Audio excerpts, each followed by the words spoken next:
Saúde, amados irmãos, com a graça e a paz do nosso bendito Salvador Jesus Cristo. Amém. Tem um servo do Senhor que ele diz que ele não fala coisas novas, fala coisas velhas.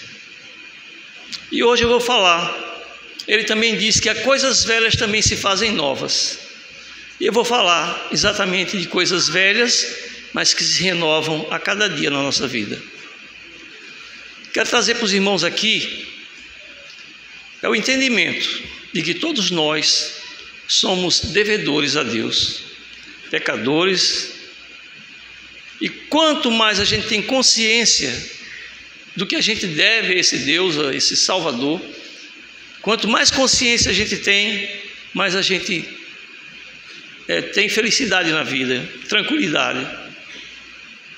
Mas aquele fato também da pessoa desconhecer os seus pecados também é triste. É triste porque não é desculpa.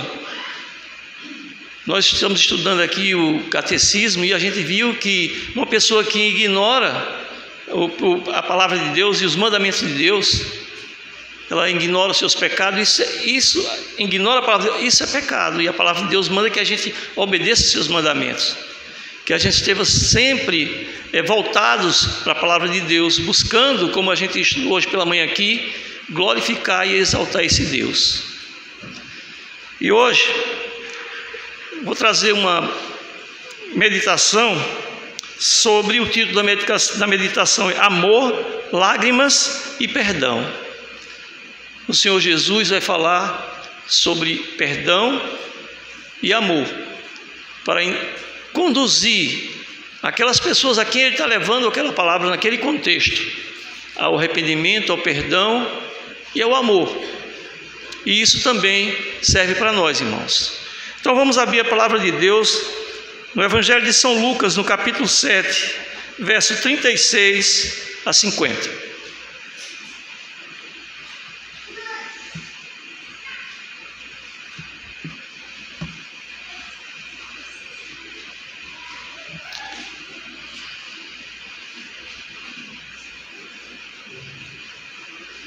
Eu sei que muitos irmãos já ouviram pregação sobre essa passagem do Evangelho de São Lucas. Mas, irmãos, eu confesso que cada vez que eu volto para a palavra de Deus, alguma coisa é acrescentada. Eu sei que não acontece só comigo isso. Eu vou ler, os irmãos acompanhem. Convidou um dos fariseus para que fosse jantar com ele. Jesus, entrando na casa do fariseu, tomou lugar à mesa.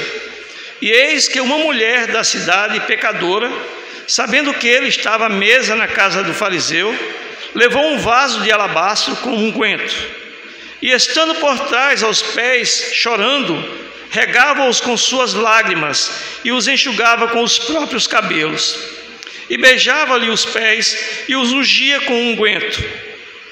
Ao ver isto, o fariseu que o convidara disse consigo mesmo: se este fora profeta, bem saberia quem é e qual é a mulher que lhe tocou, porque é pecadora. Dirigiu-se Jesus ao fariseu e lhe disse: Simão, uma coisa tenho a dizer-te. Ele respondeu: dize, mestre. Certo credor tinha 2 devedores. Um lhe devia 500 denários e outro 50. Não tendo nenhum dos 2 com que pagar, perdoou-lhe a ambos. Qual deles, portanto, o amará mais? Respondeu-lhe Simão: suponho que aquele a quem mais perdoou. Replicou-lhe: julgaste bem. E voltando-se para a mulher, disse a Simão: vê esta mulher? Entrei em tua casa e não me deste água para os pés. Esta, porém, regou os meus pés com lágrimas e os enxugou com os seus cabelos. Não me deste ósculo. Ela, entretanto, desde que entrei, não cessa de me beijar os pés. Não me ungiste a cabeça com óleo, mas esta, com bálsamo, ungiu os meus pés. Por isso te digo: perdoados lhe são os seus muitos pecados, porque ela muito amou. Mas aquele a quem pouco se perdoa, pouco ama. Então disse a mulher: perdoados são os teus pecados. os que estavam com ele à mesa começaram a dizer entre si: quem é este que até perdoa pecados? Mas Jesus disse à mulher: a tua fé te salvou, vai-te em paz. Bondoso Deus, a tua palavra foi exposta, Deus. E agora, Deus, nós te pedimos, Senhor, que o Senhor esteja nos iluminando a mente e o coração, para que a gente possa, Deus, entender com a ajuda do teu Santo Espírito, Deus. O Senhor conhece, Pai, as nossas limitações, por isso nos ajuda, Senhor, nesse momento, para a glória do teu santo nome, e no nome do teu Filho amado, Jesus Cristo, que oramos agradecidos. Amém. Meus irmãos, Jesus, como muitas vezes é falado na palavra de Deus, ele foi chamado de glutão, de comedor. Diz que ele gostava muito de comer. Então Jesus, ele amava estar na companhia das outras pessoas. Então, para isso, ele se reunia para comer, e ele se reunia com seus discípulos, com seus amigos, com os coletores de impostos. Eles se misturavam com todos, com pecadores, e até comeu, meus irmãos, com os fariseus. E é exatamente por causa dos fariseus que viviam falando, dizendo que Jesus se misturava com publicanos e pecadores, que os publicanos eram aqueles judeus que cobravam impostos dos próprios judeus, eles eram odiados, eles eram ladrão, porque eles também roubavam. E aí dizia que Jesus se misturava com publicanos e pecadores. Então, pelo que sabemos, Jesus nunca recusou uma refeição. Se chamasse o Senhor Jesus para comer, ele iria. E é exatamente esse texto que a gente viu aqui, logo no início, quando é dito que um fariseu convidou Jesus para ir cear na casa dele. E esse acontecimento resultou, meus irmãos, em uma mensagem, uma das mensagens mais emocionantes que tem na palavra de Deus, sobre o amor e o perdão. E o nosso texto inspirado, ele começa assim, aí no versículo 30, capítulo 7, verso 36, na parte A, ele diz o seguinte: convidou um dos fariseus para que fosse jantar com ele. A Bíblia, ela diz que o nome desse fariseu era Simão. E esse Simão convidou o Senhor Jesus para ir comer na casa dele. Não se sabe exatamente por que é que ele convidou o Senhor Jesus para comer na casa dele, mas algumas sugestões são dadas. Primeiro, talvez esse fariseu gostasse do Senhor Jesus, apesar de ele ser um fariseu, mas nem todos os fariseus odiavam o Senhor Jesus. Muitos fariseus foram convertidos, né? Então, nós conhecemos Nicodemos, que era um fariseu, né? Nós conhecemos alguns fariseus que eles faziam parte daquela seita rigorosa e eles se converteram, eles gostavam do Senhor Jesus. Então, ele chamou o Senhor Jesus. A gente não sabe se ele gostava do Senhor Jesus, até porque muitos fariseus foram convertidos e gostavam do Senhor Jesus. E geralmente a gente só convida as pessoas para a casa da gente quando a gente tem alguma afinidade com ela ou gosta dela. A gente chama para que possamos ter momentos agradáveis com aquela pessoa. Mas, meus irmãos, pelo desenrolar da história, a gente vê que dificilmente essa era a motivação de Simão. Ele não chamou Jesus porque ele gostava dele. E a gente vai ver no decorrer da passagem. O propósito desse fariseu pode ter sido também a ideia que outros fariseus tinham, que era exatamente armar uma cilada para o Senhor Jesus. Queriam pegar ele em alguma falha para entregá-los às autoridades. Então, essa é uma possibilidade. Mas a narrativa bíblica ela não diz explicitamente que Simão queria fazer isso, levar Jesus lá para que ele pegasse Jesus em uma falha. Mas a outra condição, outro pensamento que é afirmado, que o próprio Simão tinha escutado os seus próprios fariseus amigos falando sobre o Senhor Jesus, né? o que era que as pessoas daquele tempo falavam sobre o Senhor Jesus, o que é que os populares estavam falando a respeito de Cristo. Então ele tinha essa curiosidade, até porque pouco tempo atrás o Senhor Jesus foi para uma cidade de Naim e lá ele ressuscitou um jovem. A mulher vinha trazendo seu filho para ser sepultado, e o Senhor Jesus foi lá, teve misericórdia daquela mulher, do sofrimento dela, e ressuscitou o filho dela.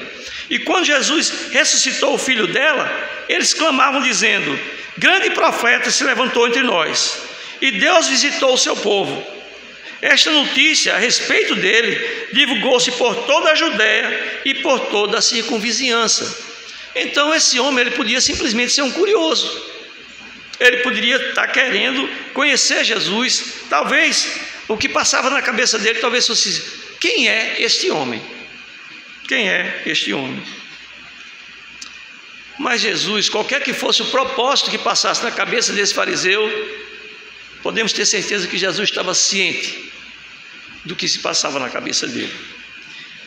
E aí a gente pergunta: se Jesus sabe e sabia o que se passava na cabeça daquele homem, por que que Jesus aceitou esse convite? Poderia ser até uma armadilha. Por que que Jesus aceitou, esse convite desse homem?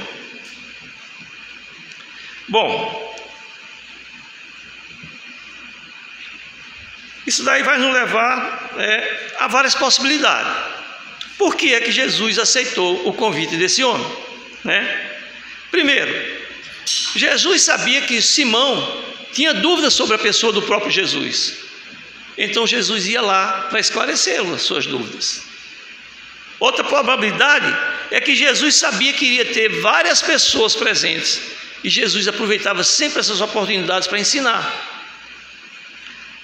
E a outra, que é mais importante, é que Jesus, ele foi para se encontrar com uma mulher pecadora, para encorajar aquela mulher, e ele sabia que aquela mulher iria aparecer ali naquele banquete. Então o Senhor Jesus aceitou. Então a resposta, é exatamente isso.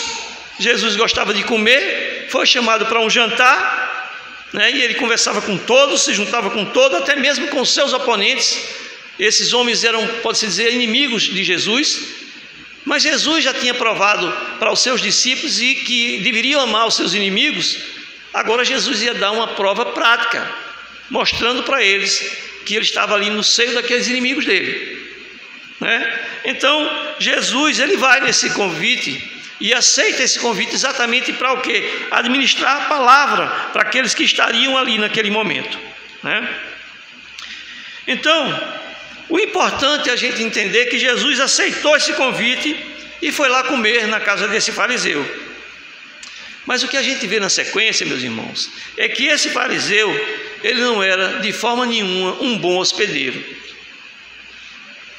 A gente vai ver que quando o Senhor Jesus chegou, a gente pode olhar no verso 36 aí do primeiro verso que a gente leu aí, na parte B, diz que Jesus, entrando na casa do fariseu, tomou lugar à mesa.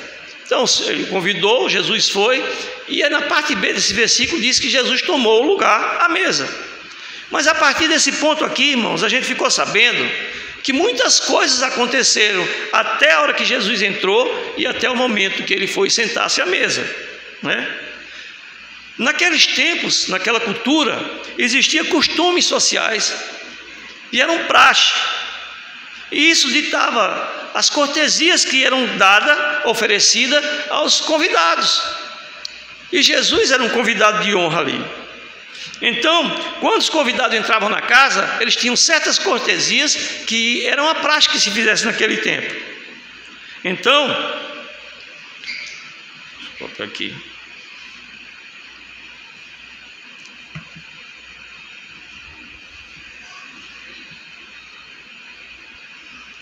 Então tinha uma praxe, quando chegava um visitante,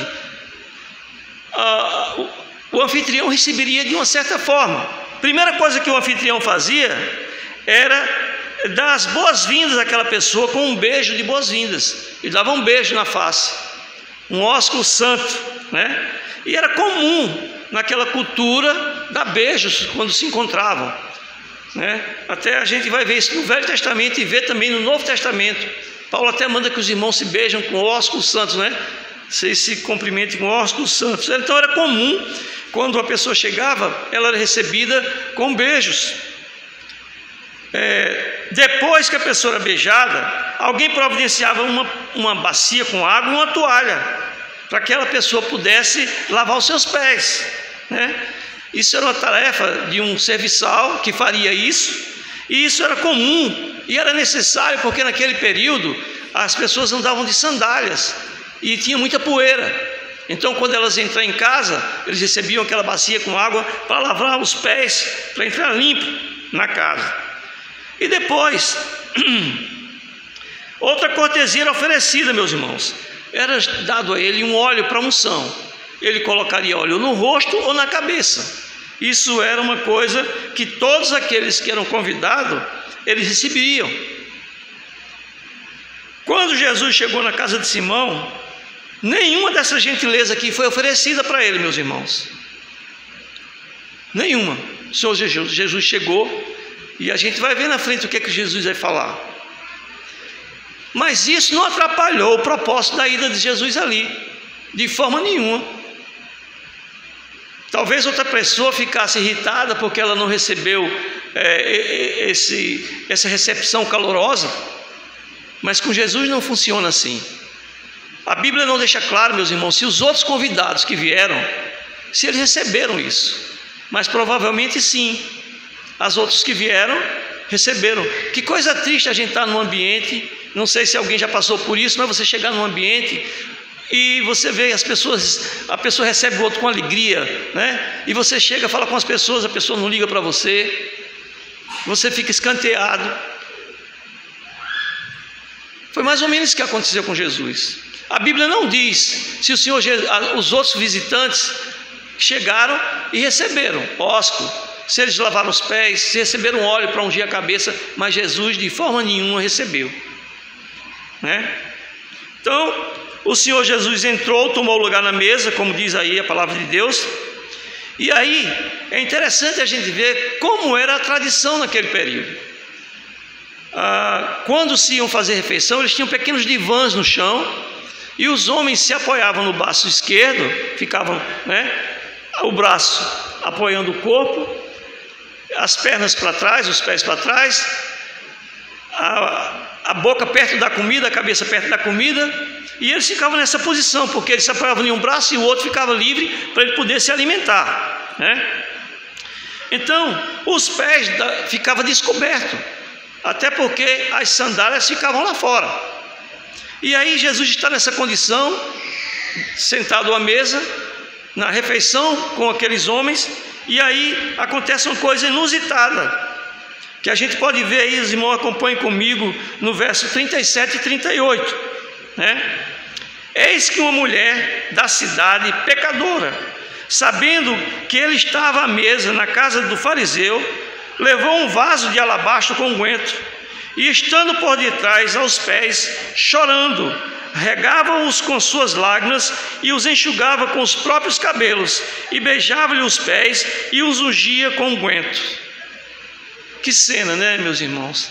Está lá, né, aquele homem, nosso Deus ali, o Deus homem sentado, deitado ali, aquela mulher vem, invade aquela situação, aquele banquete e faz uma cena dessa. E tem muito mais detalhes que a gente vai ver. A palavra de Deus diz aqui, meus irmãos, que essa mulher, ela possuía má reputação. A gente vê que a palavra diz aí no versículo que ela era uma pecadora. Mas a maioria dos comentaristas, ele diz o seguinte, que essa pecadora é um eufemismo para a palavra prostituta. Dizem que ela era uma prostituta. Naquela cultura nós sabemos como essas mulheres eram escrachadas, né? Uma mulher naquela época que Deus mandava até que protegesse as viúvas, né? As mulheres solteiras, né? Uma mulher que não tivesse um homem para protegê-las, ela era desprezada. Imagine uma prostituta.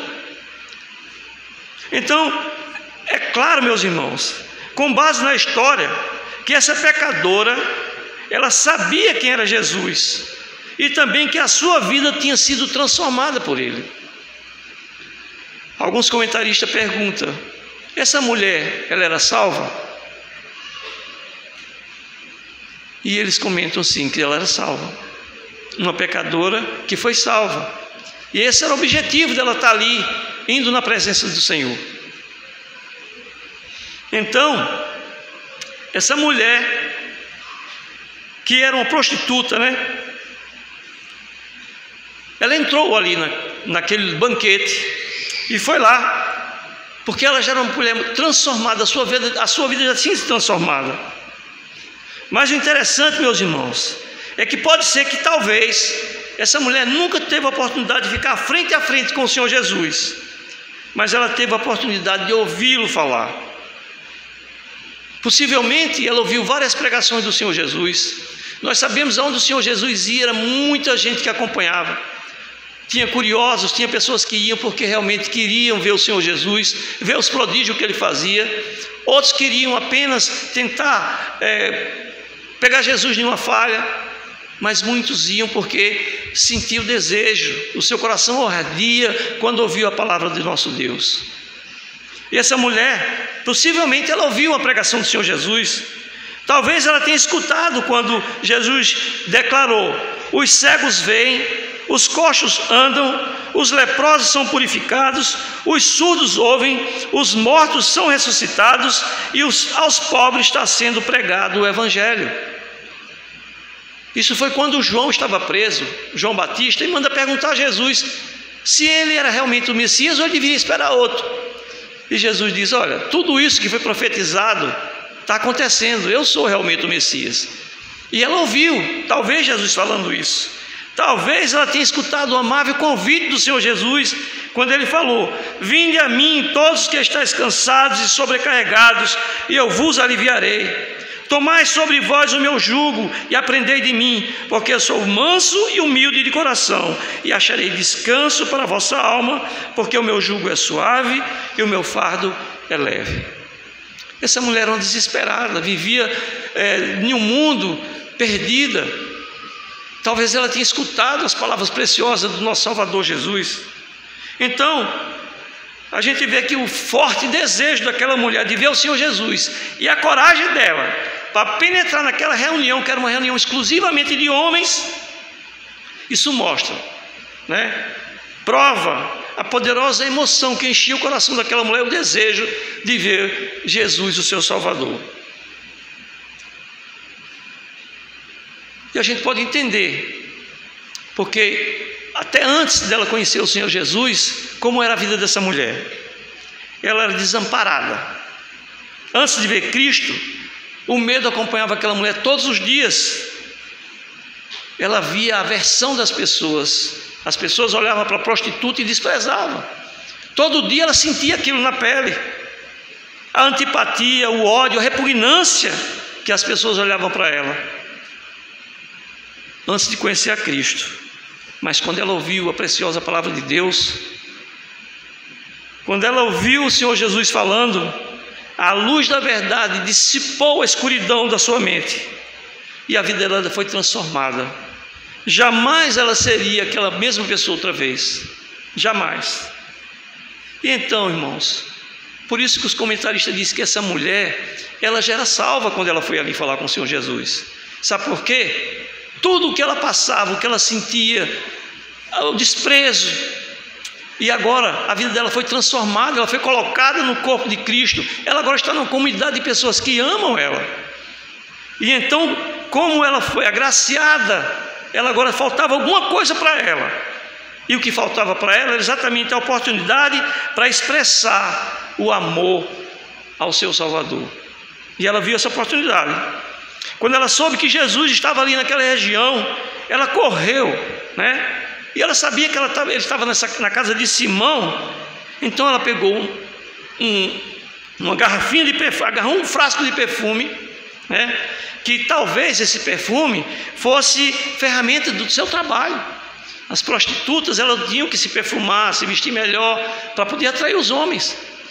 Então ela pega esse perfume, que também não era muito barato, né? E esse perfume que podia ser uma ferramenta do trabalho dela, mas agora, irmãos, ia servir para exprimir o seu amor e gratidão pelo Salvador. Então, quando ela chegou na casa de Simão, não foi difícil talvez ela entrar, porque estava uma agitação, era um banquete, tinha muita gente. E nesse período, meus irmãos, é diferente como hoje. Se você dá uma festa na sua casa, só entre os convidados. Mas nesse tempo, nessa cultura aqui, ficavam abertos, muitas pessoas curiosas entravam para ver. E então, quando essa mulher entrou, talvez não tenha sido difícil para ela, porque tinha um movimento de pessoas servindo comida, outros passando, outros olhando. E essa mulher, ela cruzou a multidão até localizar o Senhor Jesus e foi lá. E foi ao redor do Senhor Jesus. Quando chegou perto dele, ela transbordou-se de lágrimas. As lágrimas jorravam como chuva dos seus olhos. Seu coração transborda de amor. A reverência por aquele que abriu os seus olhos e produziu uma transformação tão radical em sua vida, transformou aquele coração dela a ponto dela explodir em lágrimas. E eu achei interessante o que Lutero diz. Lutero diz que as lágrimas são água que jorram do coração. E aquelas lágrimas caíam nos pés do nosso Salvador, Jesus. Assim, aquelas lágrimas caíam nos pés de Jesus, E quando caíram ali, irmão, deve ter se misturado com a sujeira dos pés do Senhor Jesus, porque ele andava de sandália, e não foi dado aquele privilégio para ele, quando chegar, lavar os seus pés também. E quando ela viu as lágrimas caindo, e aí sujou, ela desamarrou os cabelos e começou a limpar com os próprios cabelos dela os pés do nosso Salvador. E depois começou a beijar, e finalmente pegou o frasco de perfume e abriu, e derramou sobre os pés de Jesus, perfumando o nosso Salvador. E aí, meus irmãos, não é difícil a gente imaginar a repercussão disso naquele banquete, ali na casa daquele fariseu, porque os fariseus, eles não se misturavam com mulheres em público, de forma nenhuma. E a gente ainda pode acrescentar isso, a reputação daquela mulher. Ela era uma prostituta, era conhecida na cidade. Também o comportamento dela, chorando ali aos pés do nosso Salvador, enxugando, ungindo o Senhor com os pés do nosso Senhor. E ainda fez mais outra coisa. Ela soltou os cabelos. Isso daqui para a gente é normal, a gente vê as mulheres com os cabelos soltos, mas naquele tempo não podia fazer isso, meus irmãos. Naquele tempo, a mulher, uma judia, no dia do seu casamento, ela prendia o cabelo, e a partir daí ninguém mais via ela com o cabelo solto, só com o esposo dentro do seu quarto. E aquela mulher toma essa atitude de, no meio daqueles homens, sem ser convidada, ela tira os cabelos, abre os cabelos, olharam para ela, e ela com aqueles cabelos começa a enxugar os pés do nosso Salvador. Então eu sei que nesse momento as conversas devem ter parado, e todos os olhares devem ser dirigidos para essa mulher e para Jesus, as pessoas olhando. E aí, meus irmãos, qual foi a resposta imediata do Senhor Jesus diante desse gesto dessa mulher? Qual foi a reação imediata? A palavra de Deus não diz exatamente qual foi a reação do Senhor Jesus, mas nós somos informados do efeito que causou em Simão. O fariseu ficou constrangido com aquela mostra inapropriada. Era uma demonstração de amor, mas inapropriada naquele local, dentro da casa dele. Mas, por outro lado, ele ficou também cheio de satisfação. Porque se ele tinha alguma dúvida sobre o tipo de pessoa que era o Senhor Jesus, essa dúvida agora se acabou. A gente pode ver isso no verso 36, ou 39, irmão, desculpe. Quando ele olhou, viu aquela mulher aos pés do Senhor Jesus, alisando os pés dele, ele pensou e disse consigo mesmo: se este fora profeta, bem saberia quem e qual é a mulher que lhe tocou, porque é pecadora. Então, na visão de Simão, o fariseu, os fatos esses fatos só permitiam uma conclusão. Jesus não sabia que tipo de pessoa era aquela que estava tocando nele. Se ele não sabia, portanto, ele também não era um profeta. Porque se dizia que Jesus era um profeta, o próprio Jesus dizia, e ele chegou a essa conclusão: se ele não sabe quem é essa mulher que está tocando nele, ele não é um profeta.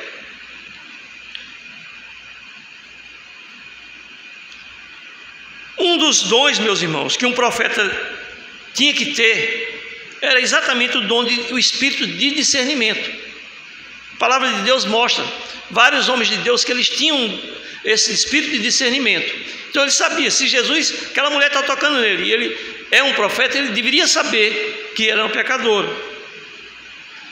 E isso que Jesus dizia que era o Messias, ele afirmava ser o Messias, então isso deveria ser especialmente verdadeiro acerca de Jesus.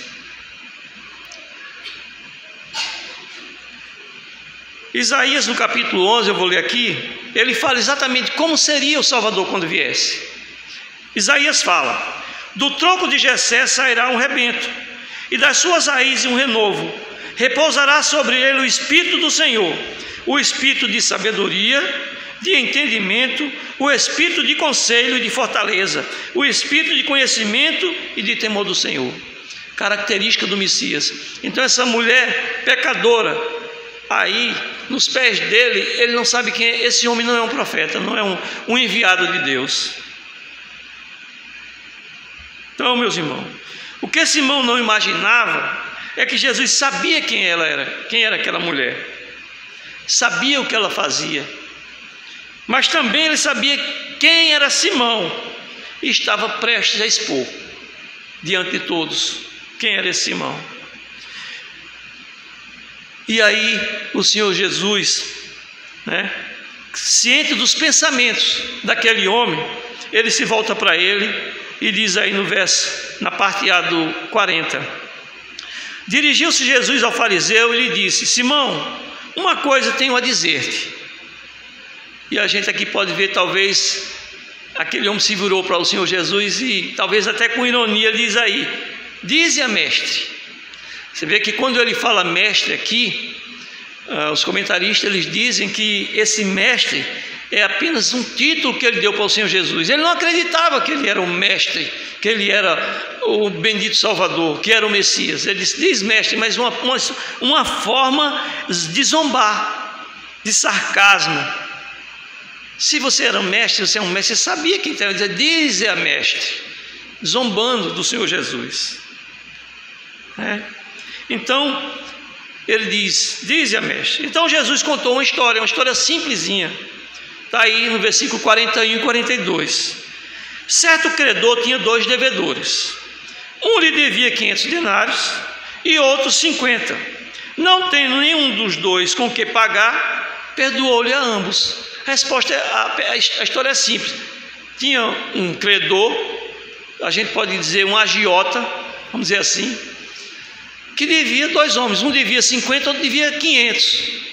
E aí ele não tinha com que pagar, o credor perdoou. Um devia 50 denários e outro devia 500 denários. Um denário é um dia de trabalho.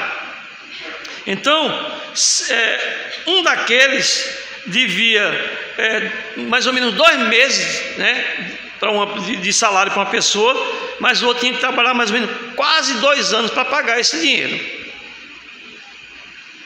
E aí Jesus comentou a história, disse para ele: qual deles, portanto, no verso 42 na parte B, qual deles, portanto, o amará mais? Nenhum tinha como pagar, ele perdoou os 2, um era 50, outro era 500. Qual deles amará mais? Mas a gente vê, falando assim, né, nós entendemos que quando uma pessoa não perdoa realmente, a pessoa tem débito com o outro, geralmente aquela pessoa quer receber. E aí, esses homens não conseguiam pagar essa dívida, né? Mas não era coisa muito simples, nem naquela época, nem hoje, uma pessoa que deve ao outro e não pode pagar. Tem pessoas que a gente sabe que entra na casa da pessoa e tira, pega a sua televisão, coisas que têm valor, até faz coisas piores, nós sabemos, né? O próprio Mateus, no Evangelho de Mateus, fala do credor, aquele credor mau, né? Que foi perdoado e não perdoou um servo, e depois foi lançado, né? O rei perdoou a pena, o dinheiro que ele devia tanto a ele. E ele, quando sai na rua perdoado, encontra um que devia ninharia para ele, e ele não paga meu dinheiro. E ali o credor pega ele e joga numa prisão, de só sairá daí quando me pagar o último centavo. Então não é uma coisa simples, e o Senhor Jesus está mostrando isso aqui, né? A gente não ouve nenhum agiota falar assim: não, rapaz, não se preocupe não com o que você me deve. Esqueça, a gente não ouve isso. O cara quer receber o dinheiro dele. Entretanto, a gente vê aqui que o credor dessa parábola que Cristo contou, ele faz exatamente isso, ele perdoa. E diante dessa história aqui, né, desses dois devedores, quando ele fala isso para o Simão e pergunta para ele: quem mais vai amar? Aí Simão talvez tenha ficado até irritado, né? Porque na mente dele era uma resposta muito fácil de responder. Aí ele diz no verso 43: suponho que aquele a quem mais perdoou. E disse-lhe Jesus: julgaste bem, julgaste bem.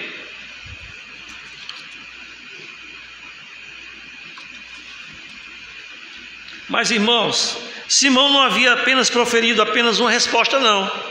Ele havia emitido um julgamento, e esse julgamento era sobre si mesmo. As suas palavras acusavam-no. Então Jesus se vira para a mulher, e no verso 44, na parte A, ele diz: virando-se para a mulher, Cristo disse ao fariseu. Agora ele se volta para a mulher e fala para o fariseu: olha, vê esta mulher, né? Olhando para a mulher, né? Mas ele olha para a mulher e fala com o fariseu e diz assim: entrei em tua casa. E aqui a gente vê que o Senhor Jesus, ele não teve aquele privilégio que os outros tiveram. Talvez, a palavra não diz se os outros tiveram, mas era sabido que todas as pessoas que eram convidadas, elas tinham aquele privilégio de ser recebida com ósculos, com unção e com lavar de pé. E aí Jesus vai falar para esse homem, vai dizer: entrei em tua casa e não me deste água para os pés. Esta, porém, regou os meus pés com lágrimas e os enxugou com os seus cabelos. Não me deste ósculo, não me beijou. Ela, entretanto, desde que entrei, não cessa de beijar os meus pés. Não me ungiste a cabeça com óleo, mas esta, com bálsamo, ungiu os meus pés.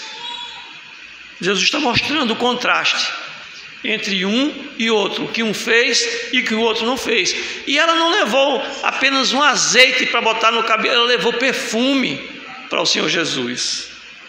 Então Jesus vai fazer a aplicação da história. No verso 47 ele diz: por isso te digo, perdoados lhe são seus muitos pecados, porque ela muito amou. Mas aquele a quem pouco se perdoa, pouco ama.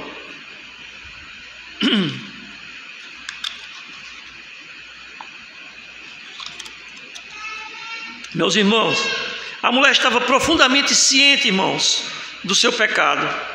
E isso foi evidenciado nas suas lágrimas, no seu quebrantamento, né? A força que ela teve de entrar naquela casa, um lugar exclusivamente para homens, fariseus, homens duros. Isso foi evidente, que ela estava profundamente ciente do seu pecado. O amor dela por Cristo era transbordante.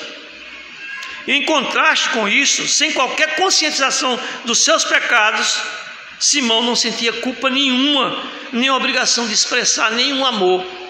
Ali na frente dele estava o nosso Salvador, que veio, uma demonstração maior de amor que o próprio Deus fez, enviando o seu Filho para morrer em nosso lugar. Estava ali o Deus encarnado na presença dele, e ele não demonstrou nenhum amor pelo nosso Deus.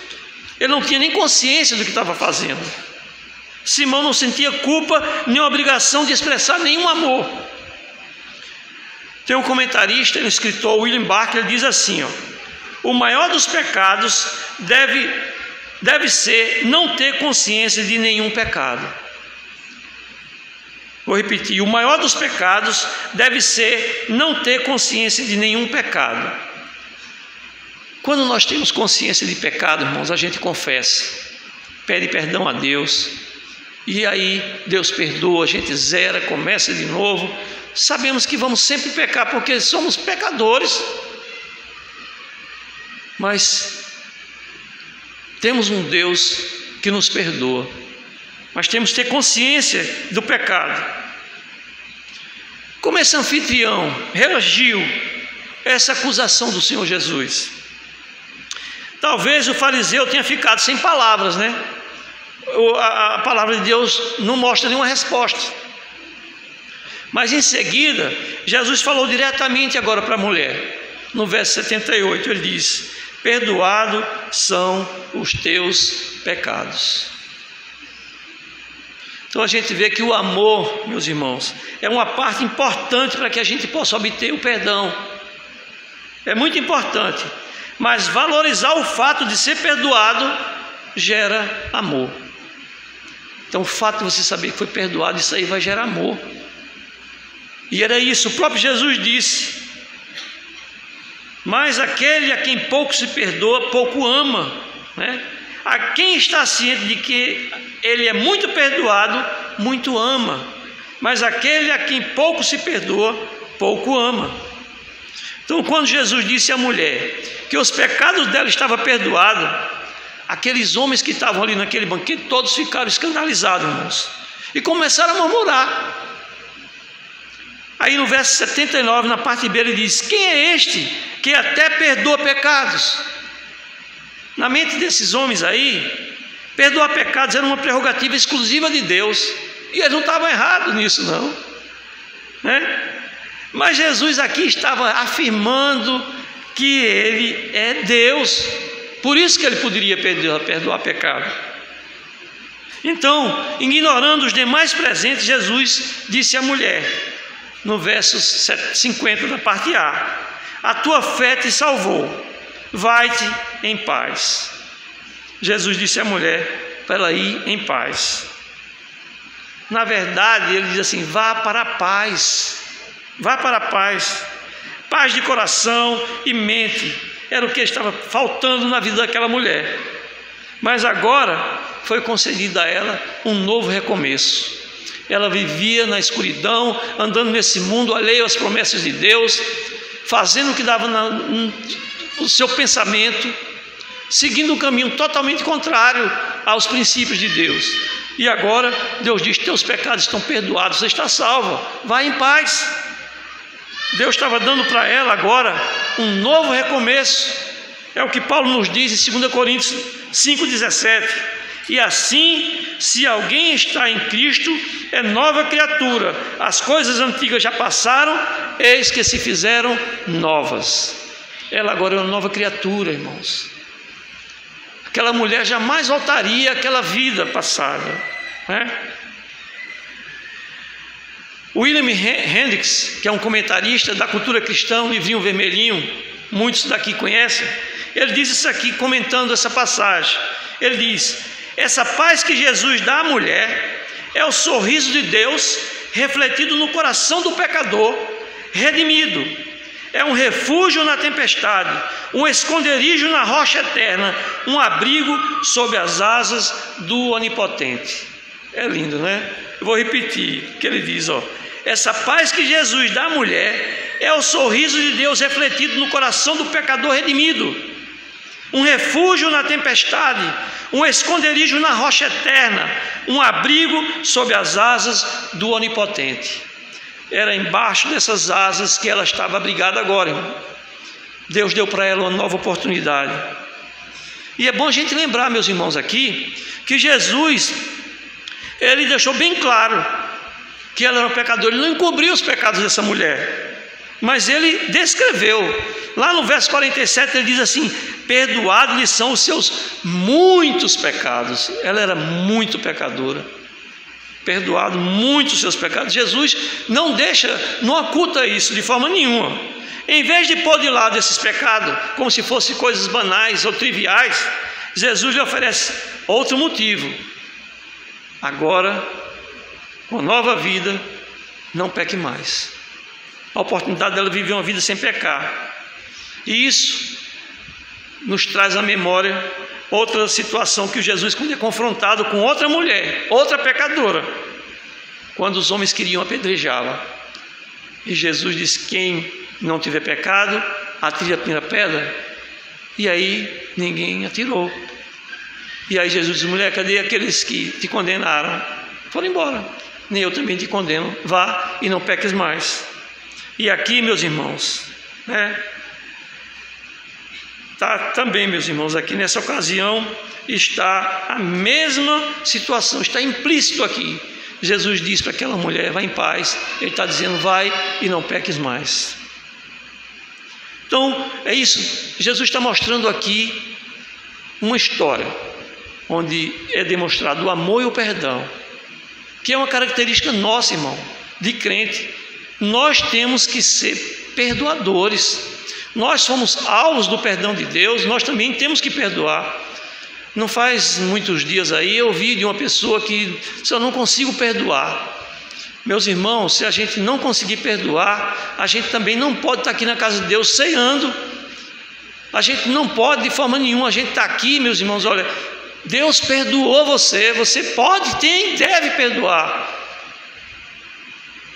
Eu me lembro de uma pregação, não sei se foi Hernando Dias Lopes, eu não tenho certeza agora, que uma mulher chegou para ele e disse: olha, eu nunca consegui perdoar meu marido. Aí ele disse: olha, você vai ter um problema sério, perdoe seu marido. Ela disse: agora não posso, porque ele já morreu. Então você está com esse problema, você vai sofrer por isso. Então, se tem oportunidade, faça isso. Olha, nós temos que perdoar. Foi isso que o Senhor Jesus fez, perdoou aquela mulher, Então, meus irmãos, eu estou concluindo agora, e eu vou fazer 2 questionamentos, para que a gente possa refletir. A repreensão de Jesus produziu algum efeito naquele fariseu? Surtiu algum efeito na vida daquele fariseu, Simão? A mulher teve uma vida piedosa depois daquele momento com o Senhor Jesus. Dali em diante, ela teve uma vida piedosa, entregue aos caminhos do Senhor? Esperamos que sim, meus irmãos. Mas a Bíblia não diz como foi. A Bíblia não foi escrita para satisfazer as nossas curiosidades, irmãos. Antes, foi registrada para levar cada um de nós a examinar os nossos próprios corações e as nossas vidas. Então a gente não tem que ter curiosidade. Coisas foram mostradas, coisas estão ocultas, mas olha, a palavra de Deus, ela mostra coisas, mas ela não mostra tudo. No estudo aqui de quinta-feira foi falado, que é melhor ter uma inocência e uma ignorância santa. Muitas vezes a gente quer procurar coisas que Deus não revelou. Então a palavra de Deus, ela foi exatamente, não foi para satisfazer as nossas curiosidades, mas exatamente para que a gente possa examinar os nossos corações e a nossa vida. Temos que fazer isso constantemente, irmãos. Então, que cada um de nós aqui façamos as seguintes perguntas: estou ciente da enormidade dos meus pecados? Nós estamos cientes? Estamos pecando? Estou ciente de como é maravilhoso ter os meus pecados perdoados? Olha a reação dessa mulher, o que ela fez. E aí vem outra pergunta: encontrei uma forma de expressar o meu amor ao meu Salvador? eu já tenho, já encontrei? Então, irmãos, se você nunca expressou o seu reconhecimento pelo que Jesus fez por você, chegou a hora. A partir de hoje, expresse o seu amor pelo seu Salvador, por tudo que Ele fez. Então, se você nunca fez isso, faça hoje, a partir de hoje. E que nós peçamos ajuda a Deus. E que cada um de nós possa dizer assim: ajude-me a mostrar o meu amor por Ti, ó Senhor. Ó, que Deus esteja aplicando essa palavra no nosso coração. A palavra de Deus ela é bem clara. Ela mostra que nós somos realmente pecadores, mas que nós temos um Salvador. Nós temos aquele que está o tempo todo intercedendo por nós. A palavra de Deus diz que a gente pode entrar com ousadia na presença dEle. Então, se você pecou, se você tem alguma coisa na sua mente, alguma coisa que você acha que é pecado demais, que você não pode, Deus não vai lhe perdoar por aqui, você está equivocado. Não tem pecado que Deus não possa perdoar. Peça perdão a Deus pelos seus pecados e descanse. E busque uma forma de você expressar para esse Deus o seu amor. Assim como essa mulher, ela também expressou o amor pelo seu Redentor. Amém? Que Deus nos ajude, irmãos.